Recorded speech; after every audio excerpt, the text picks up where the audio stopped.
National Weather Service has issued severe thunderstorm watch number 636, effective until 10 o'clock p.m. This watch includes the following county, District of Columbia, and the following counties in Maryland: Anne Arundel, Baltimore, Calvert, Carroll, Frederick, Hartford, Howard Kent, Montgomery, Prince George's, Queen Anne's and Humboldt, and the Maryland independent city of Baltimore, and the following counties in Pennsylvania: Adams and York, and the following: Chesapeake Bay north of Pools Island, Maryland, Chesapeake Bay from Pools Island to Sandy Point, Maryland, Chesapeake Bay from Sandy Point to North Beach, Maryland, and Chesapeake Bay from North Beach to Drum Point, Maryland. Remember, a severe thunderstorm watch means that conditions are favorable for the development of severe weather, including large hail and damaging winds, and close to the wash area.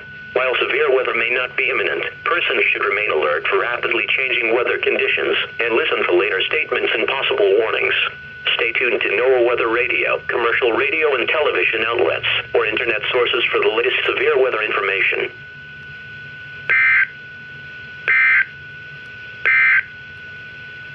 The noon observation in Baltimore.